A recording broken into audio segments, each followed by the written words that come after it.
we're doing something that's much more of a throwback to the classic horror films, especially, I think, the great horror films like Frankenstein and Dracula.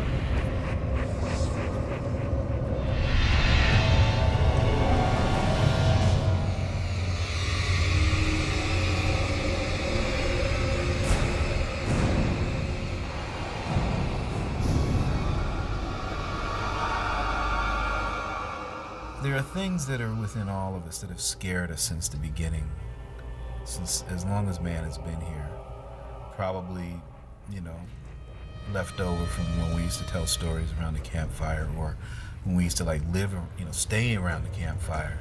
Because out there, outside of where that light is, there's always something moving in the shadows.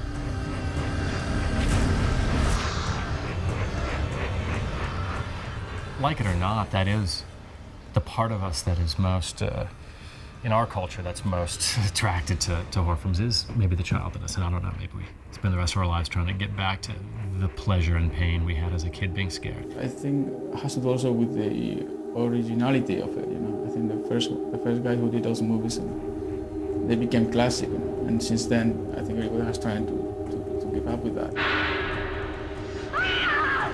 The power of the horror film is that it transcends race, gender. It is an unconscious anxiety. It's an itch that we want to scratch. This is the story of Jimmy Bone, black as night and hard as snow. Go play the deuce like the king of Siam. Got a switchblade loose and a diamond on his hand. When I saw Bones, I immediately realized that there was an Italian Gothic sensibility at work here. Now coming back. So we've got a classic story. We've got betrayal, murder, and then revenge. But what makes the story, I think, unique is that this revenge comes from beyond the grave. Leave the last blow for me, Elizabeth Holly. Let me taste sweet revenge. Please, let me cut into his heart. Most of the traditional Gothic literature, the traditional Gothic films, all are built around a structure, a house, where things happened in the past and they're affecting what's happening to people in that structure today. If you stay in this house one more night, you might as well be just sleeping in your grave. The term itself is obviously an architectural term. Gothic is really a medieval kind of thing, right? But no, it refers to a revival, a kind of architectural revival of old styles and a taste for ruined old houses and castles and ruins and graveyards. Look at pictures of ruins, they inherently kind of look and feel Gothic to us, in part because of this Gothic romantic taste for ruins. I think we can find a Gothic mansion or castle in almost every aspect of American life, if we really look for it. So we did bring that element to this because the whole story was built around this one house. Even in the most urban area, there will be these houses, these sort of what we think of as almost old Gothic houses that are sitting in very urban areas. And there always seemed to me something very eerie about seeing buildings and ruins and kind of commercial urban spaces and then some really creepy urban house. It was a really interesting choice. Whether it's a nightclub in the 21st century or an old dark house at the turn of the century, the conceits are the same. Are you afraid of me? I used to find Italian horror films and European horror films when I was younger. I wasn't sure if I liked them or not. They always used to kind of like rub me the wrong way. There was something always fascinating about them. And there was like a roughness to them. I don't know, it was something that made me, look at them and say, I don't know if I want to go there again, And I guess it's a quality that I didn't really appreciate till I got older. Behind dank walls, a nightmare world of horror and butchery awaits as a rotting corpse crawls from the earth to terrify the living. No! Beware of barren blood. One of my heroes is Mario Bava. A shattering, shivering, shocking experience. He was the innovator of all these horror films. He was the #1 man. They all imitated him. He's another cinematographer that became director. And his experiments with color was one of the things that really made his film so unique. When the studio saw and realized how capable Bava was, they gave him a picture to do. And I believe the next picture he did was Black Sunday. And then he began to get a reputation. You know, Bava was a guy who I really kind of empathize with because, you know, I've never had the luxury of big budgets. I've never had the luxury of a lot of time on the films. And neither did Bava. Bava made magic with nothing. No money. They had to make do with what they had. So they go into an area and create. They go into the woods and make it look like Vienna. They go into a house and make it look like a mansion. They go into a convent and steal the staircase. That's what did it. The lack of funds. Necessity is the mother of invention. One of the things that those films represent was precisely a kind of elegance yet economy, a visual quality that we don't usually associate with low budget, or I don't want to say low budget, but lower budget, smaller budget films. That was the ingenuity of Bava. That was his know-how with camera. He was a genius with the camera. You're familiar with his films, and you look at his camera work, and it's admired today world over. He sort of makes the camera talk. He uses the camera, it speaks to you.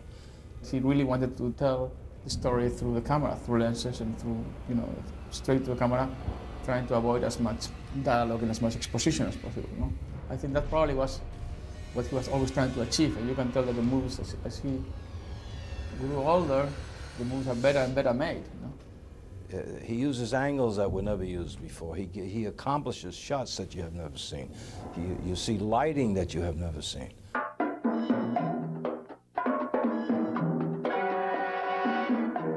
Blood and Black Lace are Whipping the Body. In a way, they're very similar in terms of how they use light. Although Whipping the Body is darker, it really uses darkness. I mean, there are scenes in that film which are beautifully lit, and it's all black with just a little bit of highlight, which photographically is a pretty ballsy thing to do. He'd set up his own lights. He'd set up his own camera, even though he gave the credit to Rinaldi, worked with him frequently. It was Bava that set up the lighting all the time. Ernest Dickinson's use of color in Bones is very reminiscent of Bava in Blood and Black Lace and Whipping the Body. Because in Whipping the Body, you have this sumptuous use of blues and reds, and in Bones, you have the same kind of color pattern and palette. You know, you're always trying to get a response out of an audience. I love you, Kurt. Only you.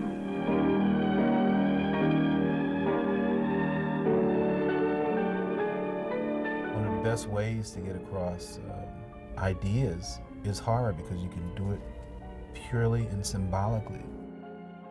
That's one of the reasons I joined the film, no? Because there was a way to actually tell the story through images, you know, which is the pure cinema. It's what everybody would love to make. You know? My parents wouldn't want me to look. I'm going to look at this.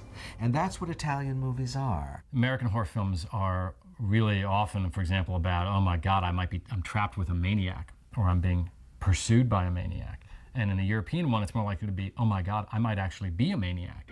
Maledetto! Confessa, sei tu l'assassino! Ispettore, lo faccio visitare, è un impotente! I don't know, I guess American films, there's always an attempt to make everything logical, to explain every single thing. When really, what's scary is what's unexplained. Robert Wise once told me, I always believed in what you couldn't see. What's that noise? Why is that doorknob opening? These are the things that frighten you.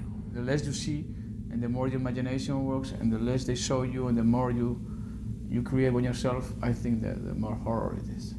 Dream imagery, you know, nightmare imagery. It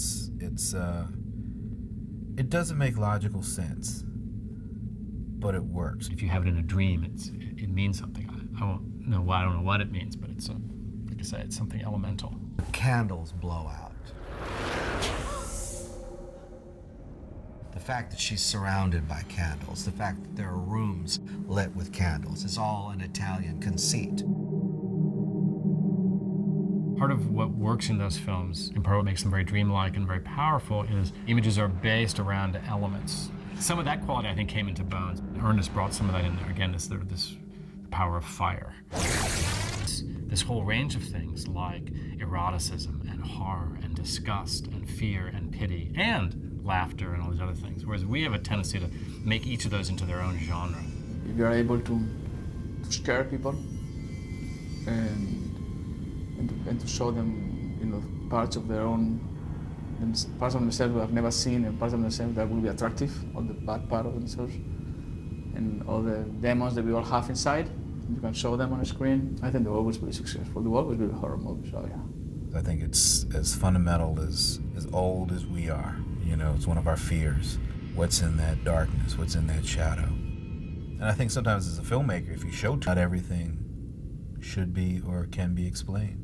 I think this is the first of many films like this, and I think we owe it all to that wonderful, mystical, magical kind of netherworld that was Italian Gothic cinema.